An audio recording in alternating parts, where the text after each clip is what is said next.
सतगुरुदेव की जय। वीडियो को लाइक और शेयर जरूर करें, चैनल को सब्सक्राइब जरूर करें।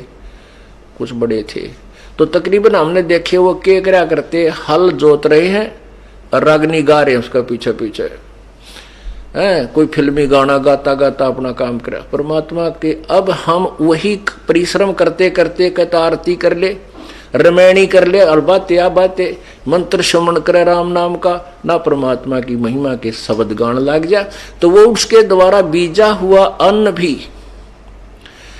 परमात्मा के मंत्रित हो जाता है उस वाणी से। और फिर वो उस अन्न को कोई खावेगा उसका भी उदाहरण लग जाएगा। इब गावा रागनिर पीवा बीड़ी और फिर बीज बोए रत राग, उसका क्या असर होगा फिर उस बीज से? सारे नशेड़ी हो गए उसी तरीके से। तो ऐसे ही हमने इस समाज को बदलना है, इस प्रोसीजर को चेंज करना है। किसान मजदूर मजदूरी कर रहा है, अपना सिमरण करे और सिमरण ते मन हट जाता, फिर अपना भगवान की दो चार जो भी वाणी याद आ वह गान लाग जा, फिर उस वाणी ते छिक ले तो फिर सिमरण पर ला दे, फिर रमैणी करने लाग जा, फिर शाम की आरती कर ले, चाहे काम करते करते मजदूरी करते करते आरती कर ले, रोटी पोते पोते कर ले, बर्तन साफ करते करते कर लो, क्योंकि वो तो आत्मा से करनी होती है। तो ऐसे जो कमाई कर ली और फिर मार्ग से भ्रष्ट हो गया तो वो क्या होगा? अब ब्रह्म जैसे श्वास के सिमरण की कितनी कमाई, फिर एक ओम नाम के मंत्र की कितनी कमाई हो जाएगी जो सतनाम के अंदर है। तो उस ओम नाम की कमाई जो जिसकी अत्यधिक है और रह गया यही काल के जाल में, तो काल उनको सिलेक्ट कर लेता है। उनको इसने एक ब्रह्मांड में नकली कंस्ट्रक्शन करवा रखी है, नकली सतलोक, नकली अलखलोक, नकली अगम और नकली अनामी लोक उनमें रखता है। ये बोली बूझ वानो समझाओ आगे सतलोक, और फिर उन्हीं में से सिलेक्ट करके ब्रह्मा विष्णु महेश की पदवी पर रख लेता है। और जो दूसरे मंत्र का है उसी के आधार वो कमाई फिर उनको वो तो ब्रह्मलोक में खत्म करवा दी ओम आड़ी तय, और फिर उसको उस जो दूसरा मंत्र है जो हमने आगे चलकर ऋण देना था उस पर ब्रह्म के लोक से पार करने के लिए, उस सतनाम के दूसरे मंत्र की कमाई से ब्रह्मा विष्णु महेश और ऊंचे ऊंचे धर्मराज आदि की पदवी दे देता है। कमाई इन की वह जो कबीर परमात्मा की शरण में किसी समय की हुई होती है, वही फिर कोई ऋषि बन जाता है, कोई देवता बन जाता है, वो होती तो उनकी पिछली कमाई है भक्ति की, लेकिन उस समय जो वो डरेड होते हैं उससे केवल सिद्धियां आ जाती हैं। जो तप करते हैं और किसी मंत्र का जाप करके वो सिद्धियां प्राप्त करते हैं, मोक्ष की कमाई नहीं होती उनकी। तो इस प्रकार ये काल का भयंकर जाल है। तो कहने का भाव ये है कि आप ये नहीं कि नाम ले लिया और सार नाम ले लिया और पार हो गए, नहीं। अब तो आप भगत बने हो, अंतिम श्वास तक प्रभु के चरणों में गिरे रहना पड़ा रहना होगा। कहते हैं पाकी खेती देख कर गर्भियो मत किसाने, अब हु झोले बहुत हैं घर आले तब जाने। कहते हैं फसल पक रही है जैसे वर्तमान में, और कहते किसान को कहता अब अभिमान मत करना, अब इतना बेरा कितनी गर्द फड़ शेष रहती हैं, कोई ओले पड़ जा, आंधी आ जा, वर्षा घनी हो जा। कहते तेरे घर आले जब अपनी मानिए अभी तेरी नहीं है। ऐसे ही कहते तूने सोचा मैंने सार नाम मिल गया, मैं भक्ति कर रहा हूं, कहते अभिमान मत कर लेना, अभी तक काल के बहुत ज्यादा जोके शेष हैं, सतलोक पहुंच ले जब पीछा छूटा मानिए। ये तब तक मालिक के चरणों में पड़ा गिरा ही रहना। द्वार धनी के पड़ा रहे, धक्के धनी के खावे, 100 काल जकजोल ही पर द्वार छोड़ ना जावे। राम नाम रटते रहो, राम नाम रटते रहो, जब तक घट में प्राणी, कब हो तो दीन दयाल के भनक पड़ेगी कान। कि अंतिम श्वास तक नाम जपता रहे और कदे तो दीनदयाल के भनक पड़ेगी कान। और जब वो प्रसन्न होगा 1 सेकंड में आपको सतलोक बिठा देगा। 1 सेकंड के अंदर ऊपर पाओगे तुम, काल में पता भी ना चले कौन से रास्ते गया। ये उनके लिए व्यवस्था होगी जो अंतिम श्वास तक परमेश्वर की शरण में इस दास के माध्यम से लगे रहेंगे।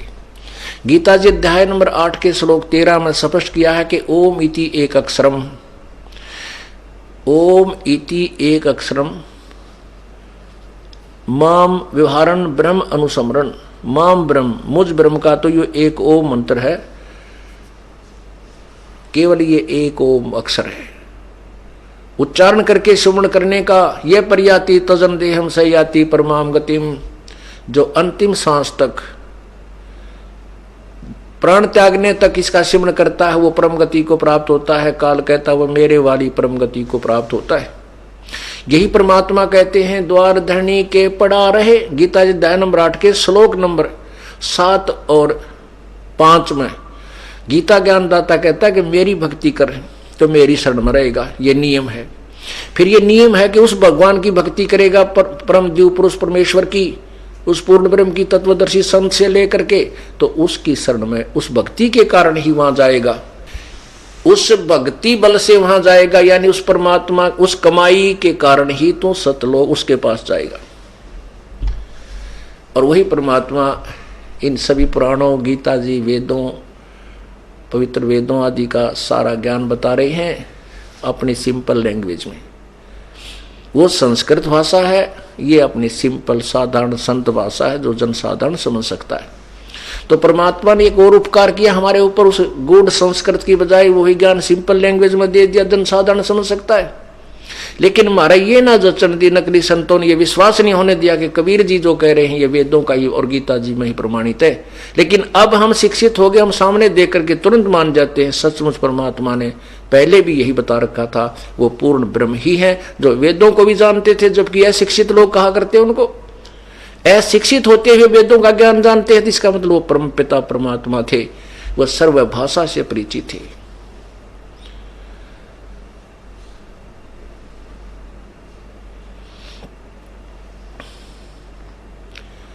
अब जो प्रसंग चल रहा है उसी पर आते हैं कि राजा अम्बरीश कौन थे।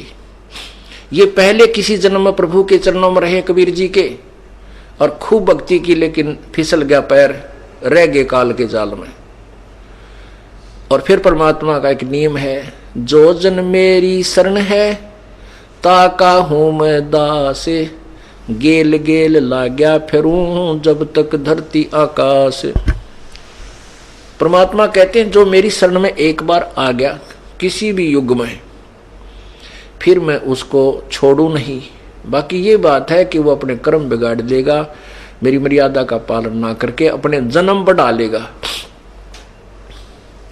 तो क्या कहते हैं कि जैसे जो जिनका पैर फिसल गया वो विष्णु लोक में भी गए, शिव जी के लोक में भी गए और ब्रह्मा के लोक में भी गए, वहां पर ठाठ करने लगे। वहां जाने के बाद उनकी बुद्धि खुलेगी और वो ये कहेंगे कि भगवान की महिमा में सतगुरु गुरु जी ये बताया करते थे कि भाई इन लोकों में हमने नहीं जाना, अपनी कमाई बर्बाद हो जाती है, फिर 83 लाख योनियों में जाना पड़ेगा।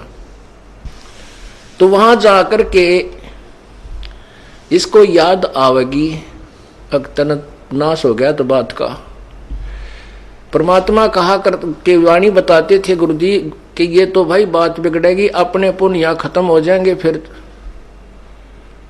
यहाँ खत्म होने के बाद फिर हम नरक में जाएंगे, नरक के बाद 84 लाख योनियों में, और यह कमाई बर्बाद होगी। फिर ये पुण्यात्मा वहां रोएगा बुरी तरह, क्योंकि ये ज्ञान इसको टेकन नहीं देगा वहां पर भी। अब कितने दयालु हैं वह कबीर परमेश्वर, कितने दयालु हैं। कहते हैं शिव मंडल ब्रह्मापुरी चाहे विष्णु लोक में हो, हमरे गुण भूले नहीं तो आन छुटाऊं तो।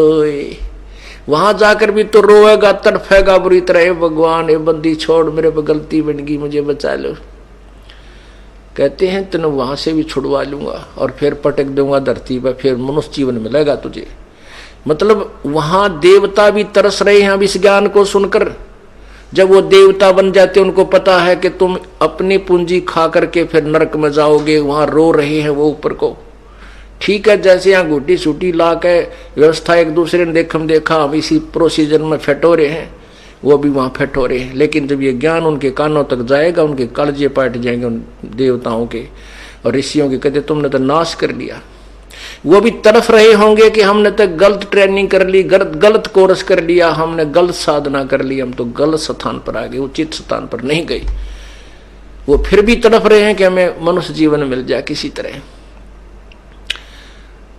तो पुण्यात्माओं, जो परमात्मा की भक्ति किया हुआ हंस वहां तड़फेगा, ये परमात्मा। लेकिन वहां तड़फेगा कौन?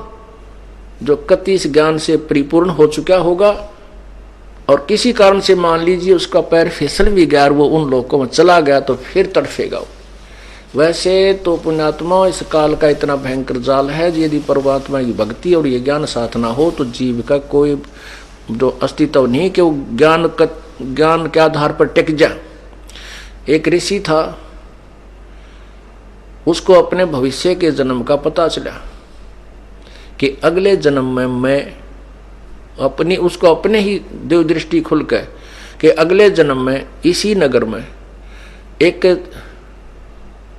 व्यक्ति के घर जो सूरी है, उस सूरी के घर के पेट गर्भ से मेरा जन्म होगा और उस सूरी के माथे पर गांठ है अच्छी मोटी, और उसके ही गर्भ से मेरी मृत्यु के बाद उसके गर्भ से जन्म होगा और मेरे सिर के ऊपर एक बहुत काला सा मोटा एक अलग से निशान होगा।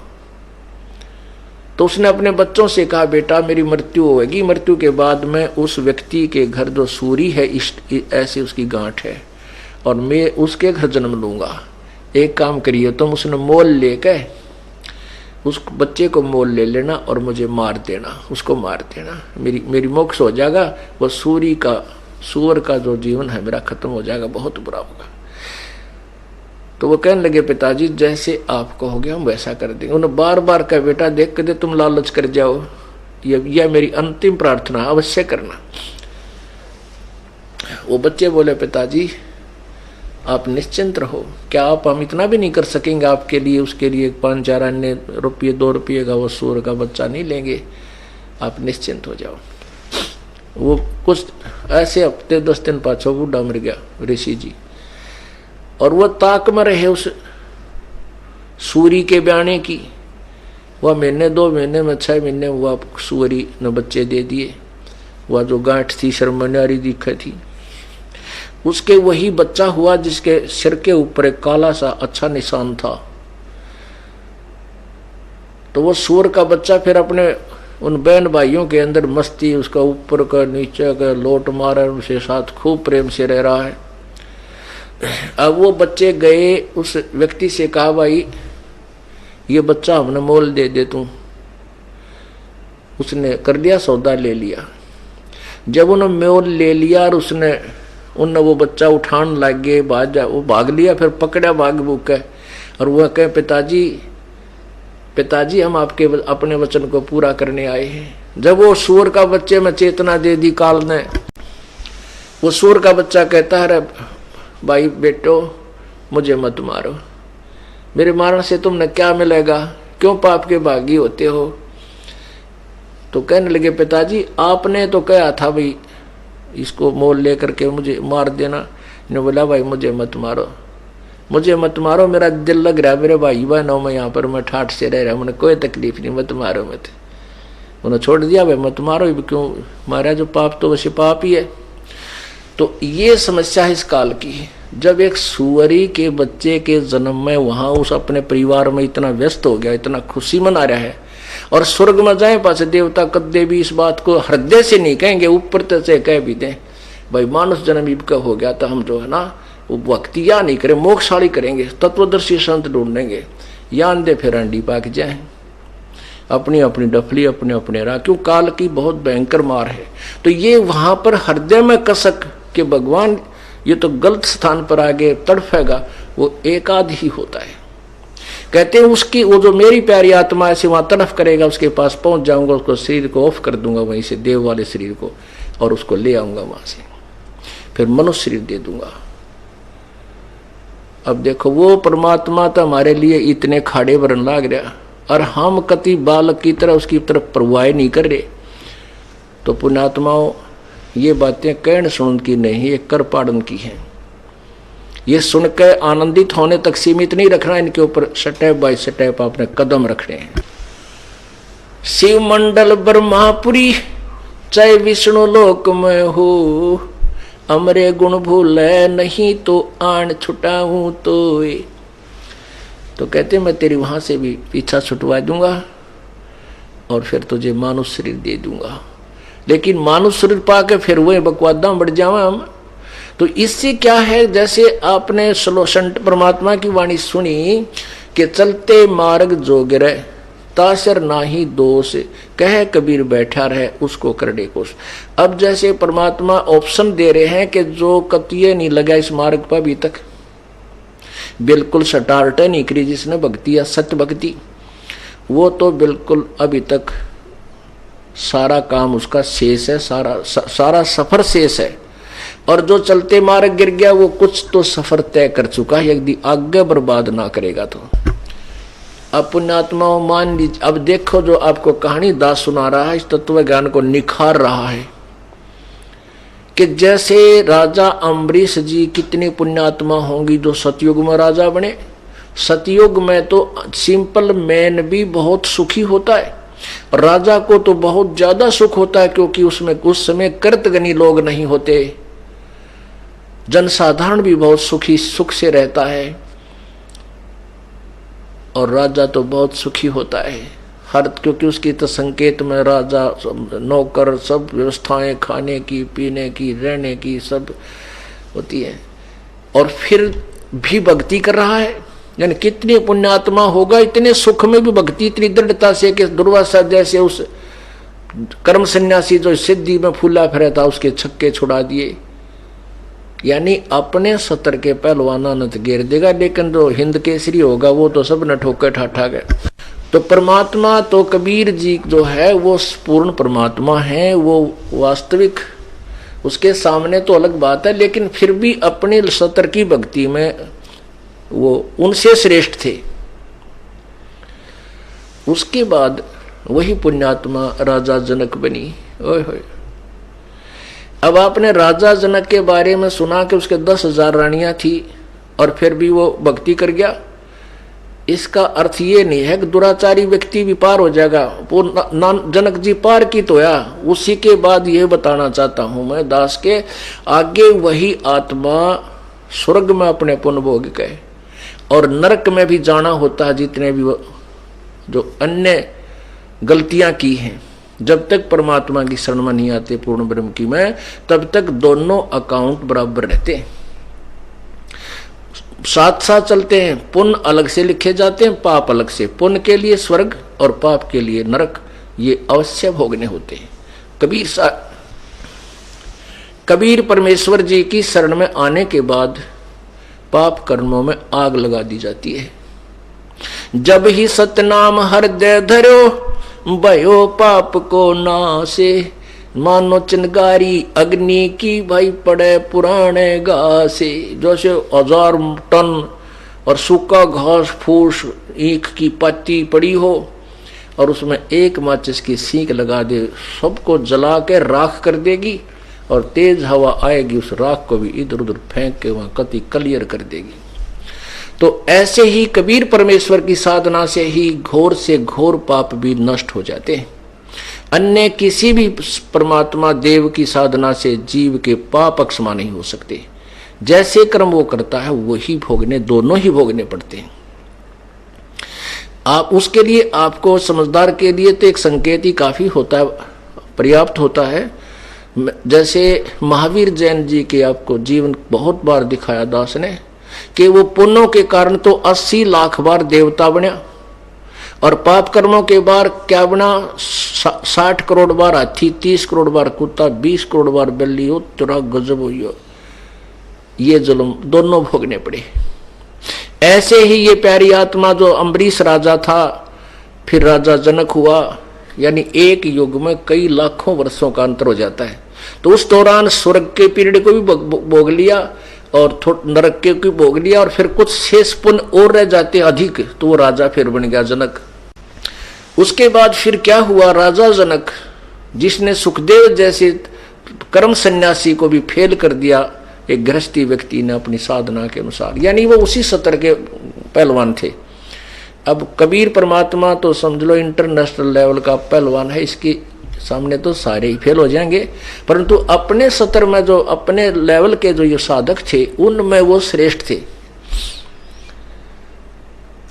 अब आगे क्या हुआ कि राजा जनक जब शरीर छोड़कर चला, उसने इतने यज्ञ कर रखे थे, बहुत ज्यादा धार्मिक योग कर रखे थे, उन यज्ञों के कारण स्वर्ग प्राप्ति होती है। और विष्णु जी के उस एक मंत्र का जाप उसने कर रखा, परमात्मा मिले थे उसको, लेकिन ये लोग नहीं मानते, उस अज्ञान के ऊपर बहुत दृढ़ हो जाते हैं। उन्होंने उनमें से एक मंत्र अच्छा लगा विष्णु जी वाला, उस ये 5 मंत्रों में से उस एक की, और साथ में माया प्राप्ति के लिए शक्ति का जो बीज मंत्र ये दास आपको देता है, उन दोनों की रटना, उनका दोनों का जाप करता रहा। उनके आधार पर विष्णु लोक में गया और यहाँ उसको माया की अधिकता प्राप्त होगी।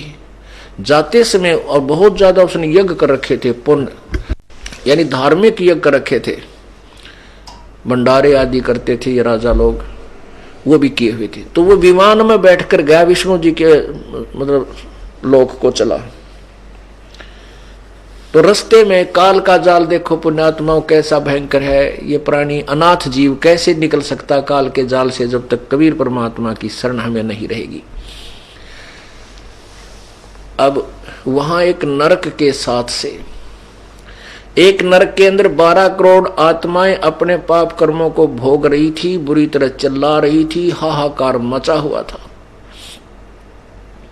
वहां से राजा जनक जी का विमान निकाल दिया।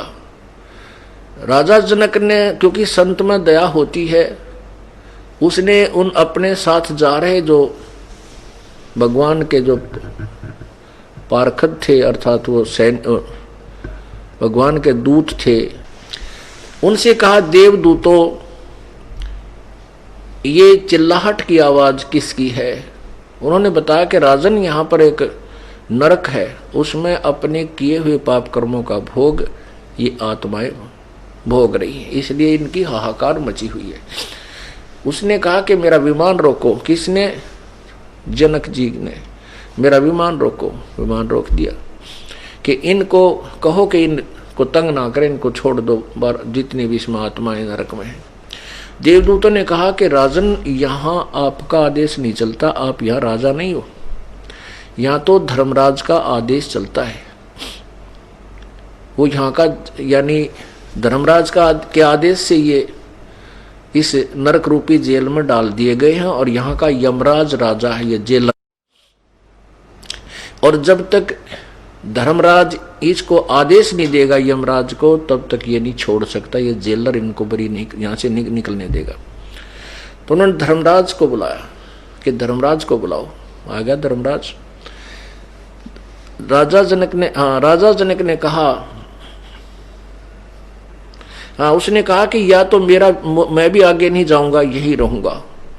देवदूत कहने लगे जी ऐसा नहीं, आप यहाँ नहीं रह सकते, क्योंकि आप तो स्वर्ग अधिकारी हैं, आपको स्वर्ग में जाना है। कहना मैं नहीं जाऊंगा, या तो इनको भी छोड़ो और नहीं मुझे भी यहीं छोड़ दो।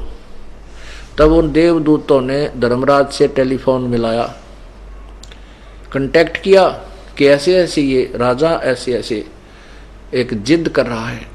तो धर्मराज वहीं आ गया। तब उन्होंने भी कहा कि आप चलो राजन, अपना स्थान ग्रहण करो स्वर्ग के अंदर, और ये तो पाप, इनके जो पाप कर्म इनको भोगना ही पड़ेगा, ये तो हार्ड एंड फास्ट रूल है यहाँ का। राजा बोला नहीं, मुझे भी छोड़ दो यहीं पर, या इनको मेरे साथ और स्वर्ग भेज दो, मुझे इनका दुख देखा नहीं जाता। तब धर्मराज ने कहा, सोचा भाई तो अच्छा पंगा पाया इसने। तब धर्मराज ने कहा जी एक विकल्प है इसका, आप अपने पुण्य दे दो इनको, आपके पुण्यों के आधार से हम इनको छोड़ देंगे। राजा ने कहा ठीक है, मैं इनकी जमानत देता हूं। मैं अपने पुण्य इसको इनको 50% आधे पुण्य दे दिए।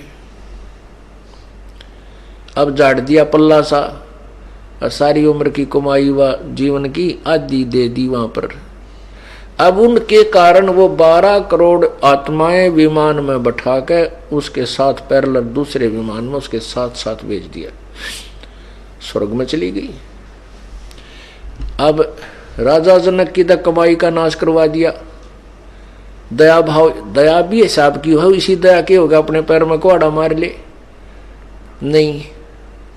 परमात्मा कहते हैं जो हम कहें करे जो कोई, मन धारे सो देखे, और लक्षण योग लखावा निर्गुण बहुत धरे नहीं भेख है।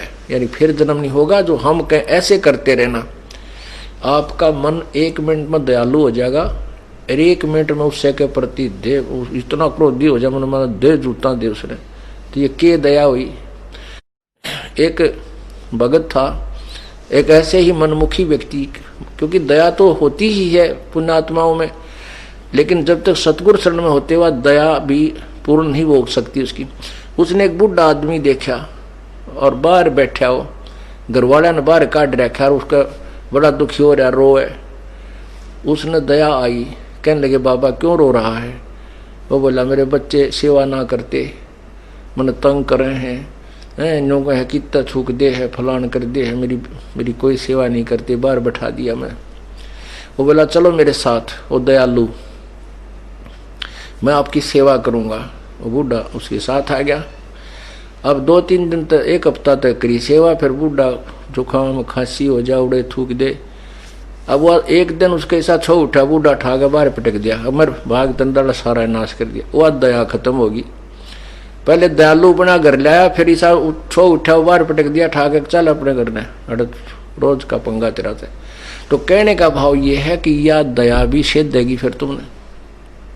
तो परमात्मा कहते जो हम कहें ऐसे करो। अब जैसे उसने दया आई, 12 करोड़ छुटवा दिए, स्वर्ग पहुंच गए। ठीक है। अब उन 12 करोड़ आत्माओं के जब तक राजा जनक द्वारा संकल्प किए हुए दिए हुए पुण्य उनके साथ वो बांट दिए, सब में जितनी रेसों में थे 12 करोड़ में बांट दिए। तो 12 करोड़ जब तक उनके पास राजा जनक के दिए हुए पुण्य रहेंगे तब तक वो स्वर्ग में रहेंगे। उसके बाद फिर उन्हीं पाप कर्म जो शेष थे उनको भोगने के लिए पुनः उसी नरक में डाला जाएगा। वो अपना कर्म फिर भोगेंगे और वो दुख न्यो का न्यो रह गया। और राजा जनक की कमाई आधी खत्म करवा दी, बाकी शेष स्वर्ग में खाली। उसके बाद वही प्यारी आत्मा कलयुग के अंदर, ये त्रेता युग की बात है। अब द्वापर युग बीच में गया तो राजा जनक के जीवन के साथ जीव के साथ के बीती होगी, वो तो अवर्णनीय है। जैसे इसके लिए महावीर जैन जी का इतिहास आप देख सकते हो। और फिर वही प्यारी आत्मा पश्चिमी पाकिस्तान, पहले तो हिंदुस्तान ही था ये सारा, उसमें श्री कालूराम मेहता खत्री के घर में श्रीमती तृप्ता देवी जी की कोख से सन 1469 में वही राजा अम्बरीश और राजा जनक वाली आत्मा श्री नानक जी के रूप में अवतरित हुई, जन्म हुआ। अब वो पहले तो राजा था अपने पुण्य कर्मों से, और उसके सामने कितने नौकर करबद्ध खड़े रहा करते थे। और जब वो सब पुण्य अक्षीण हो गए, फिर स्वयं सुल्तानपुर के नवाब के वहां एक नौकरी करनी पड़ी उसी आत्मा ने।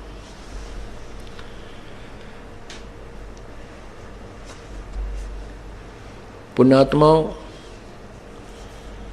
कहते हैं गुरु बिन काहू न पाया ज्ञाना, जो थो था बुस छड़े किसाना। गुरु बिन वेद पढ़े जो प्राणी, समझे न सार रहे अज्ञानी। अब जिस भी सतर की भक्ति आपने करनी है आप करते हो। उस सतर की भक्ति भी उसी सतर के संत से लेकर ही आपकी चलेगी।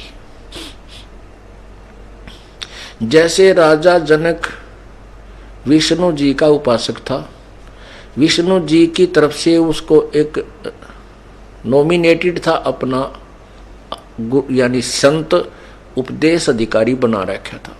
उससे उपदेश लेकर ही सुखदेव ऋषि, जो पहले उसकी बैटरी चार्ज थी, पहले वो सिद्धियों से भरा हुआ था, धीरे धीरे वह समाप्त हो जाती हैं फिर, तो उसको भी स्थान नहीं था बगैर गुरु के स्वर्ग में भी जाने का। उसको भी स्वर्ग तक जाने का अधिकार नहीं था, आज्ञा नहीं थी स्वर्ग में रहने का। वो भी जब अधिकारी हुआ तब अधिकारी हुआ जब राजा जनक से उपदेश ले लिया। अब आपको थोड़ी गुरु महिमा सुनाते हैं।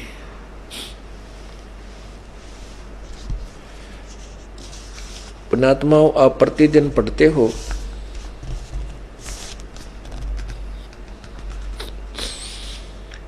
नित्य नियम के अंदर, लेकिन आपने एक रूटीन बना लिया कि नित्य नियम तो करना ही करना है, बस फटाफट कर लो आज। अब इसको नित्य नियम को करे, ध्यान से सुने, उसमें क्या क्या आदेश है प्रभु का, उसके ऊपर विचार गहनता से करे प्रतिदिन, ताकि आप डगमग ना होगे। इसलिए दिया आपको ये। और आप पढ़ते हो, इसके क्रिया इसके विपरीत करते हो, तो आप वही होगे जैसे पहले हम गीता जी का ज्ञान पढ़ते थे और पूजा उस ज्ञान के विरुद्ध करते थे। तो क्या फायदा उस पढ़ने और पढ़ाने का? उस नित्य नियम की क्या फायदा हुआ नित्य नियम का? ये आपको जो भक्ति बोध में वाणी बताई है, इनके अनुसार अपना जीवन भी आपने सुचारू रखना है। तो क्या बताया है? दंडवतम गोविंद गुरु बंधु अविजन सोए, पहले बहे प्रणाम तिन नमो जो आगे होए। गुरु को कीजे दंडवत कोट कोट प्रणाम, कीट न जाने भृंग को यूं गुरु कर हैं आप समान।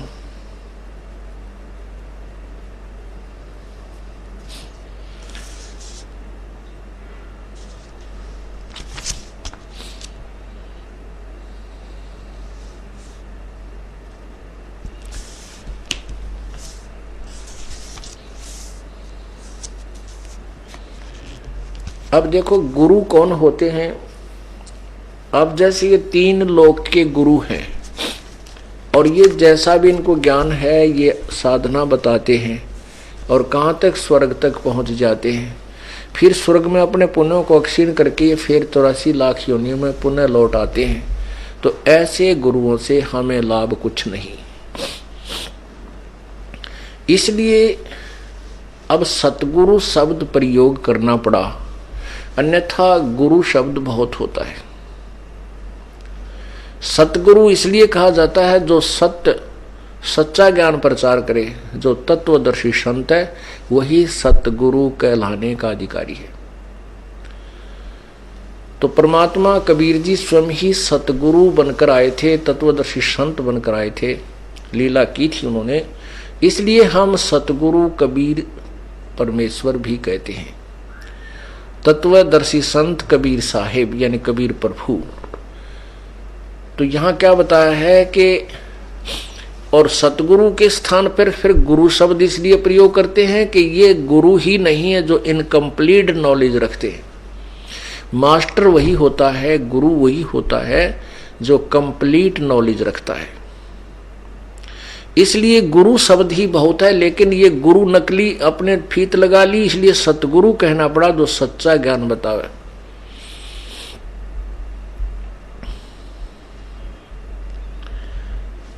फिर भी सतगुरु कहें या गुरु कहें, वो भूमिका केवल उस पूर्ण संत की तरफ ही होती है। बाकी ये नकली गुरु फीत अवश्य लगा लेते हैं, लेकिन गुरु पद के ये योग्य नहीं है। अब राजा जनक गुरु थे, मार खा गया, उसको कंप्लीट नॉलेज कहाँ था, अपनी पूंजी दे बैठा और फिर 84 लाख योनि में आ गया। फिर वो परमेश्वर कितने दयालु हैं कबीर परमेश्वर, उसी प्यारी आत्मा के साथ कहाँ पहुंचे, पंजाब में, जहां पर सुल्तानपुर में अपनी बहन के घर नानक जी रहते थे और वहां सुल्तानपुर के नवाब के एक मोदी खाने में नौकरी करते थे और वहां प्रतिदिन बेई नदी पर स्नान करने के लिए जाते थे, जो सुल्तानपुर शहर के बिल्कुल साथ से बह रही है। वहां प्रभु मिले थे। ये कहानी आपको अभी सुनाएंगे आगे। तो कहते पूरा संत मिलेगा जब यो रोग कटेगा जन्म और मृत्यु का। क्या बताते हैं भाई, फिर जब गुरु मिल जाए पूर्ण, उसके प्रति हमारी क्या श्रद्धा होनी चाहिए। क्योंकि जैसे नकली गुरुओं से तो अबिरान माटी हो रही थी और अपनी पूंजी कति खत्म करके अब नानक जी क्या बन गए, सिंपल एक नौकर बन गए। लेकिन उनके अंदर भक्ति की कमाई फिर भी थी जो परमात्मा की शरण मिली। इस कारण से उनके हृदय में प्रभु की चाह तड़फ विशेष थी, जिस कारण से वो हिंदू धर्म में जन्म, पवित्र हिंदू धर्म में जन्म होने के कारण नानक साहब जी गीता भी पढ़ते थे और फारसी आदि भी सीख ली थी, क्योंकि उसमें अरबी फारसी भी सीख ली थी, संस्कृत भी कुछ सीखी हुई थी। ब्रजलाल पांडे से वो पढ़ा करते थे।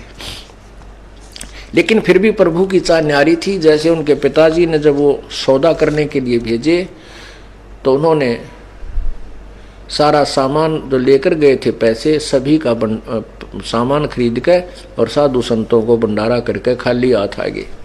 तो उनके पिताजी ने कहा कि तू नाश करेगा।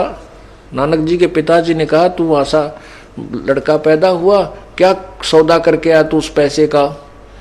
श्री नानक जी ने कहा कि मैं तो सच्चा सौदा कर दिया पिताजी। अब क्या सच्चा सौदा कर दिया कि भंडारा कर दिया, भगवान के बच्चों को खिला दिया। तो तब उन्हें सोचा, क्योंकि हम संसारिक लोग हैं वो, और संसारिक जो क्रियाएं हैं वो साधु संतों की क्रियाएं से कति विपरीत हैं, उनकी विचार भी विपरीत हैं। इसलिए दोनों पिता पुत्र में कभी नहीं बनी, क्योंकि संत वापस नहीं चला करते थे, वो समाज के अनुसार नहीं चल सकते। तो इसलिए वो उनको वहां भेज दिया उनकी बहन के पास कि इसको कितना छोटी मोटी नौकरी में लगा दो, ये बिजनेस के योग्य नहीं है। तो वो नौकरी वहां करते थे। ब्रजलाल पांडे से जैसा भी उन्होंने ज्ञान ग्रहण किया था कि श्री कृष्ण सर्वोपरि भगवान है, अजरो अमर है, विष्णु अवतार है, गीता जी का ज्ञान श्री कृष्ण जी ने ही कहा है, ऐसा श्री नानक साहब जी ने कति घोट रखी थी ये बातें।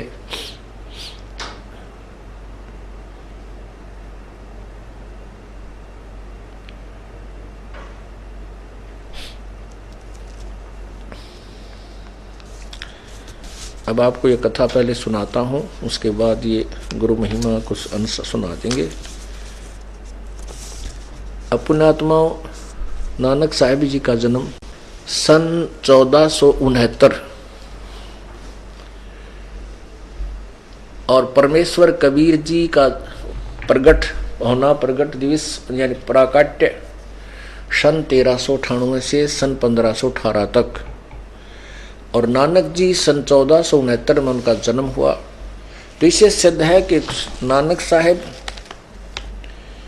और कबीर साहब समकालीन थे। समकालीन मीन एक ही समय में पैरेलल उनका जीवन रहा है।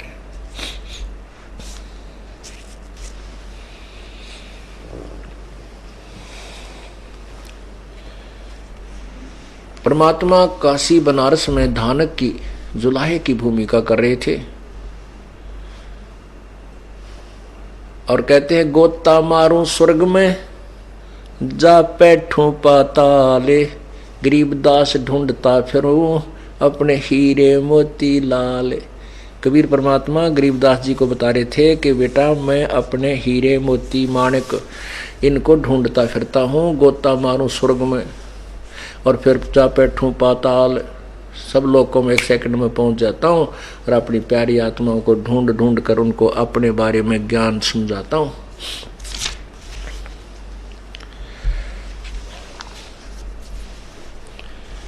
तो परमात्मा को अपनी आत्मा का पता चला, पता तो था ही उनको।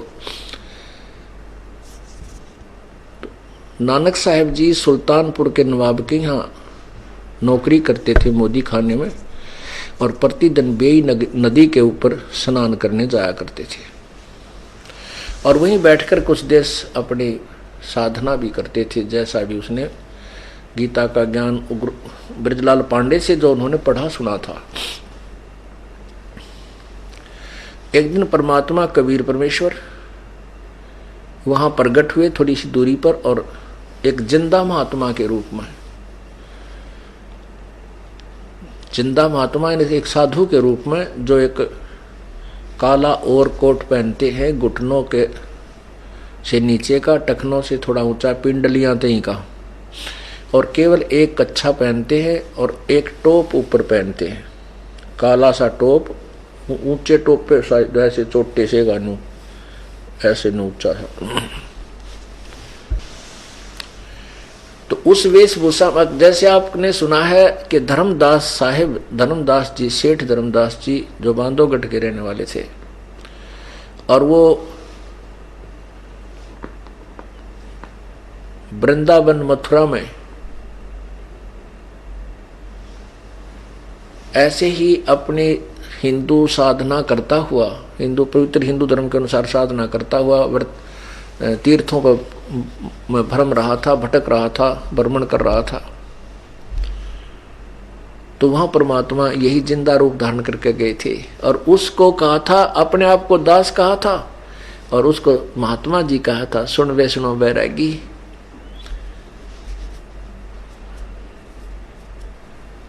ऐसे ही अगर सीधा जाकर भगवान कह दे तो कोई सुने को नहीं, क्योंकि काल के द्वारा हम इतने भ्रमित हैं।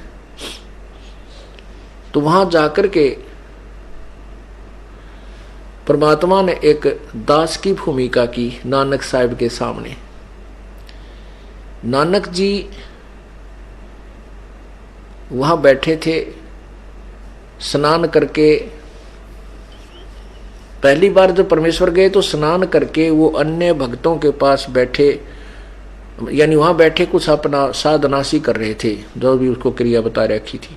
तो परमात्मा जाकर के नानक जी के पास थोड़ी सी दूरी पर विराजमान हो गए, और उसको राम राम सलाम वालेकुम जो भी कहा उच्चारण किया।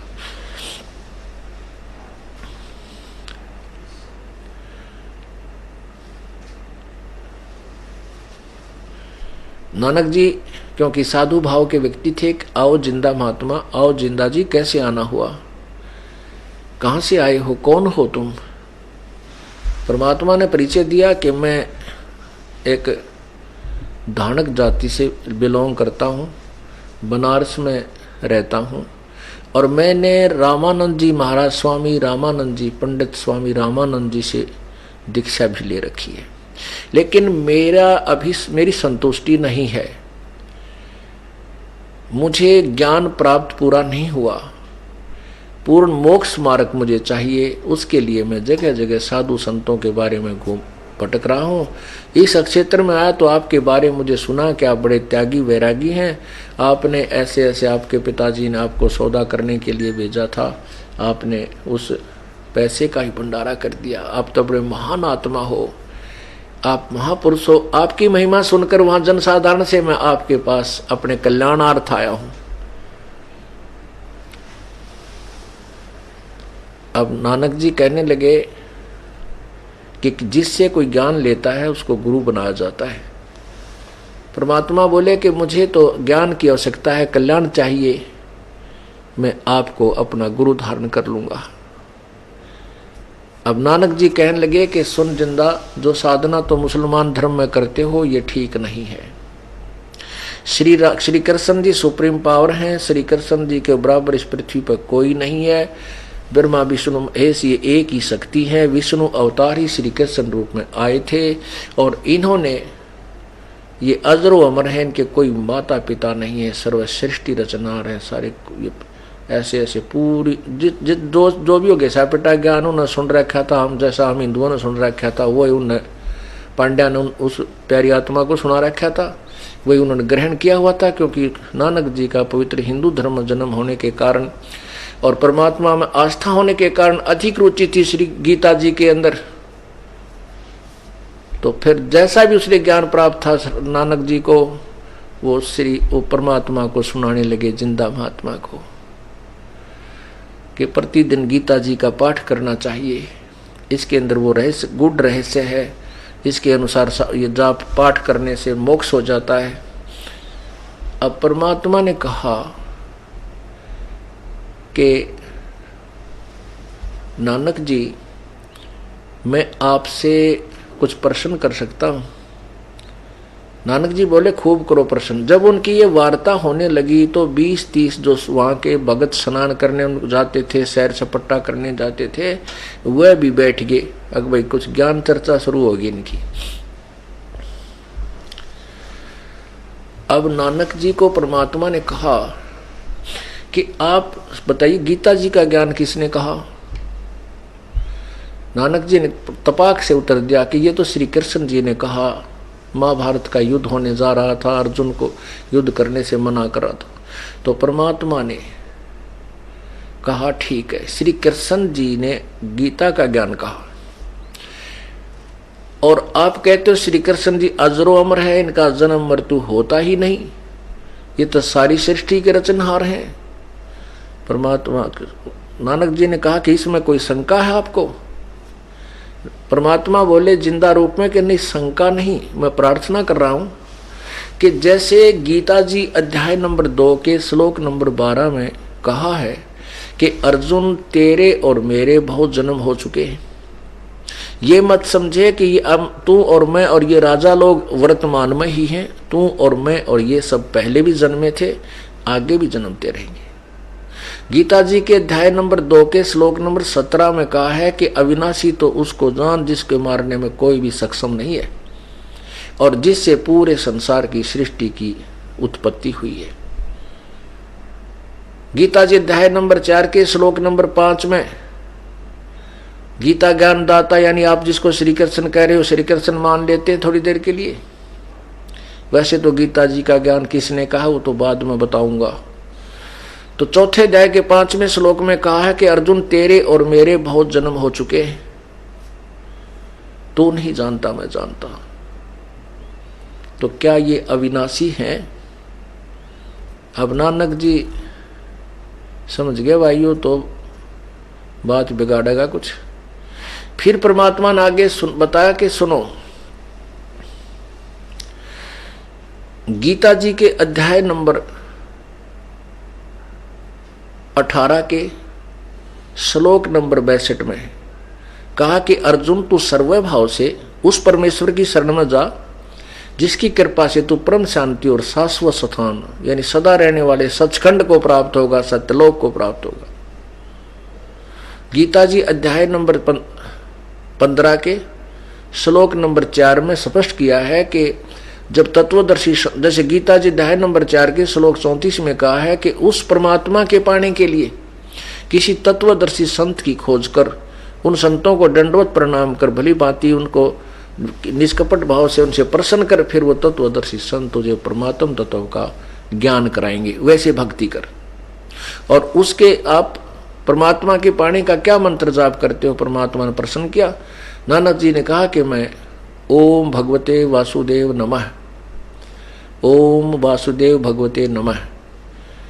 परमात्मा ने कहा ये ज्ञान कहाँ लिखा है? अब गीता पढ़ा करते थे तो भी नहीं पता था।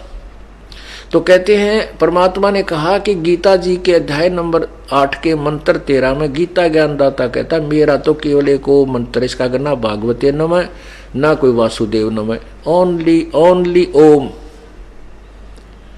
अब नानक जी रोज पढ़ते थे गीता जी को, गीता जी के श्लोक याद तो उनके थे ही। अब अंदर अंदर से तो वो टूटते जा रहे हैं कि सचमुच ये तो कत्ती नया रहस्य जो है ना उद्घोषित हो रहा है। और गीता जी अध्याय नंबर 17 के मंत्र नंबर 23 में कहा कि ओम तत्सति निर्देश ब्रह्मण्य त्रिविध समर्थ है। उस पूर्ण ब्रह्मण्य माने उस सच्चिदानंद घन परमात्मा का तो 3 ओम तत्सत के लिए एक 3 मंत्र का और 3 विधि से सिमरण करने का मंत्र है, ये कहा गया है। तो आप जाप क्या कर रहे हो? और यदि श्री कृष्ण यानी गीता ज्ञान दाता आप मानते हो और वही सुप्रीम पावर है, तो किसके लिए वो कह रहा है कि उसकी शरण में जा? वो परमात्मा कौन है? तो परमात्मा बोले कि वो मैं बताऊंगा और मैं हूं वो भगवान। अब पुण्यात्माओं एकदम के इतनी कड़वी कुनीन खाई जा है, तो नानक जी कहने लगे तू मुसलमान है इसलिए तू हमारे देवताओं के बारे में ऐसे बोल रहा है। अब परमात्मा ने देख लिया भाई पिला लिए सींग काल ने, क्योंकि काल अंदर आता है तभी आदमी सच्चाई को सुनकर भी स्वीकार जल्दी से नहीं करता है। तो कहने लगा जी नाराज ना हो, राम राम मैं चालू। परमात्मा उठकर चल पड़े।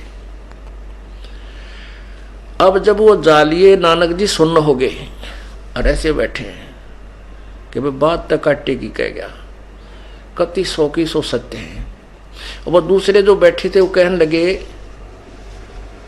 कि नानक जी ये कौन था? अब नानक जी उस समय तो कुपित थे, कहने लगे ये दान का काशी का रहने वाला हमारे भगवानों के बारे में पता नहीं क्या बोल रहा था। और कहता है रामकृष्ण तो नासवान है। और देखा ना, चला गया उठ के।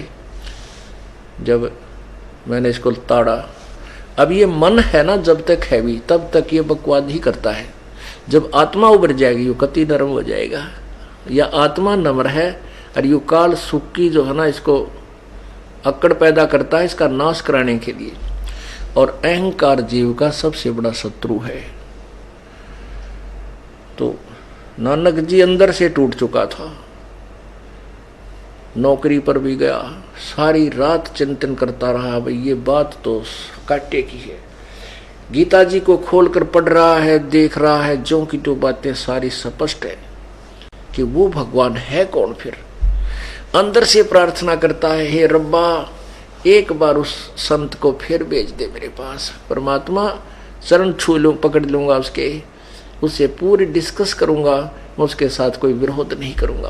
अंदर से कई महीनों तक 6 महीने तक ऐसे तड़फते रहे, रोते रहे और जो साधना करते थे वो करने को मन कति नहीं करे।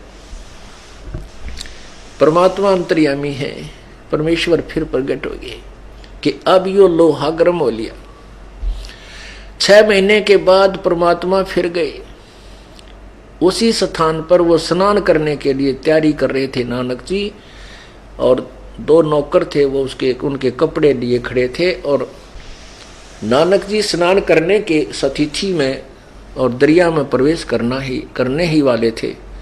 तब उस दिन परमात्मा ने ऐसी लीला की कि उस दिन केवल वो नानक जी को दिखाई दे रहे हैं, अन्य किसी को नहीं। जब परमात्मा उसी जिंदा महात्मा में रह गए 10 फुट और नानक जी की दृष्टि पड़ी कि वो तो आ गया वही, यूं का यूं एक अपने सिंपल कच्छे में जो स्नान के लिए तैयारी कर रहे थे, जो कहते उस महात्मा की तरफ चल पड़ा और खड़े खड़े बातें करने लगे। प्रणाम हुआ। अब और जो दर्शक नहा रहे थे या वो नौकर देख रहे हैं कि नानक जी इधर जाके किससे बातें कर रहा है, सब खड़े खड़े देख रहे। तो वो जो ग्रामीण नगर के लोग थे उन कहने लगे ये भगत है, और ये भगत इतने बावड़े होते हैं आप बोलिया करें, पता नहीं कि जंतर मंत्र करता होगा, तुम अपना नाव और चलो। अब उधर से वो नानक जी और कबीर जी की वार्ता फिर शुरू होती है। परमात्मा कहते हैं कि हे नानक जी, मुझ दास से उस दिन कोई गलती होगी हो तो क्षमा याचना करने आया हूं मैं ताप से।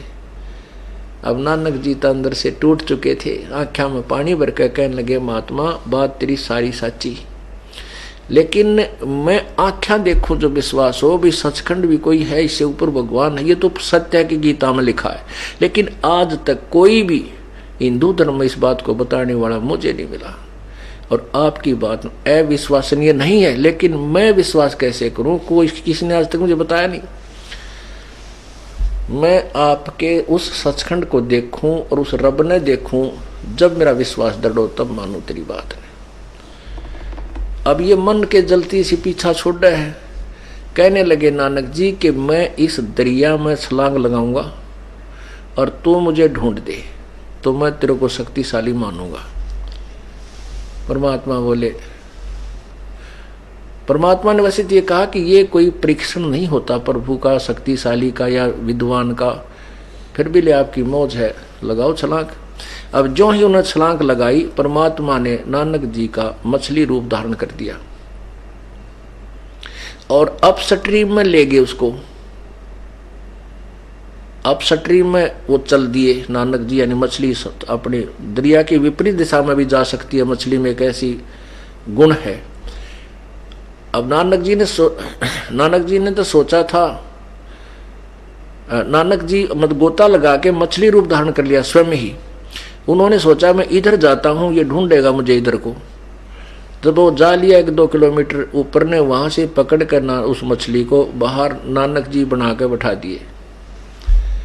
तब नानक जी बोले भाई ठीक है, आप तो बहुत ही अच्छे महापुरुष हो, पहुंचे हुए हो, अब मैं आपकी सारी वार्ता सुनूंगा। सूरी सृष्टि रचना सुनाई। सृष्टि रचना सुनकर कहने लगे आंखें देखूं जो विश्वास हो महात्मा तेरी बात का। परमात्मा बोले चल तेरे को सचखंड दिखाता हूं।